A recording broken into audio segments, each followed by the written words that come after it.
Hey Ash, I wanted to study change in the state of delivery on all time frames. Is there a place in lives where you might go over that? We can go over it real quick. There's not a dedicated video to it.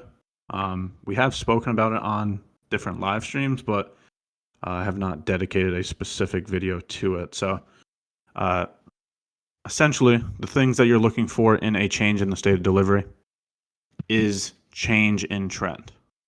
So first things first, a bearish change in the state of delivery will always be an up close candle.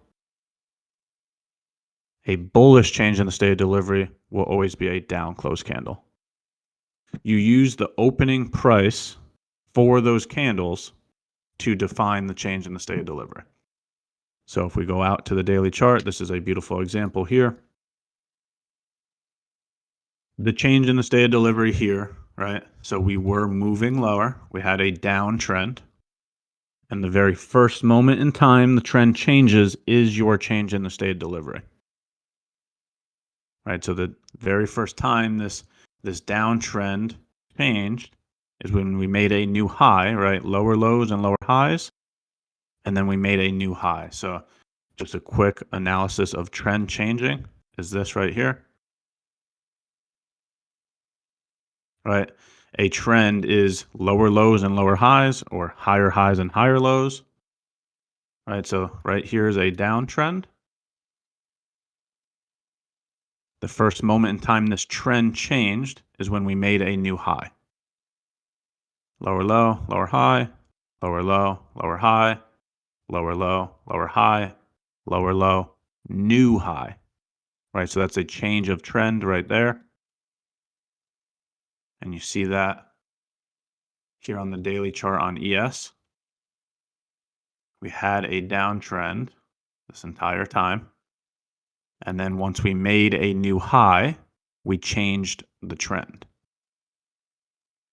When looking for a bullish change in the state of delivery, you'll always use the opening price of the last down close candle. The down close candle that you're looking for, you want it to take a liquidity. Right? So you can see that this down close candle took out this swing low. That's the liquidity that I'm referring to. So a bullish change in the state of delivery will be the opening price of the candle that took liquidity before the trend changed. That's what a change in the state of delivery is. And it's the same thing for a bearish change in the state of delivery, just obviously vice versa. Right? So EU was the perfect example of that.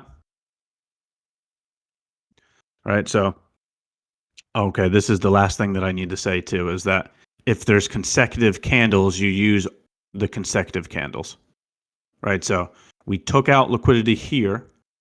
And since we have consecutive up close candles, all three of these are a part of the change in the state of delivery.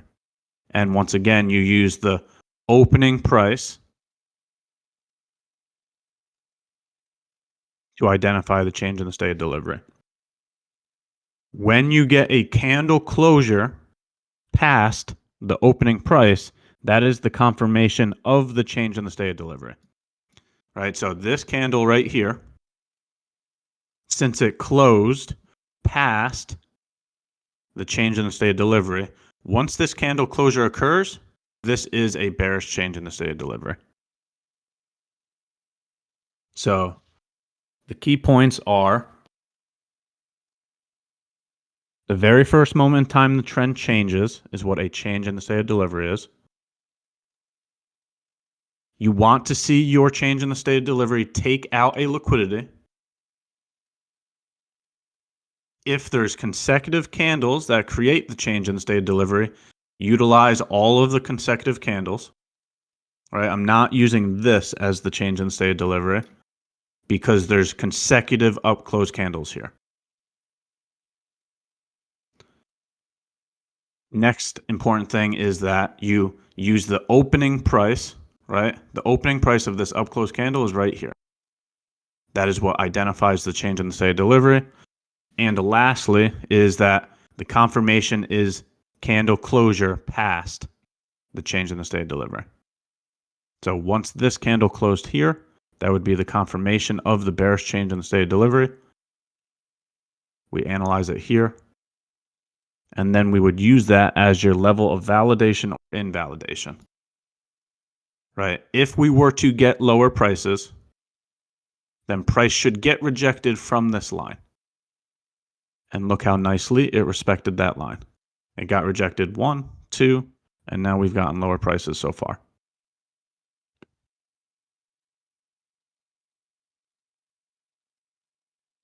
Change in the state of delivery.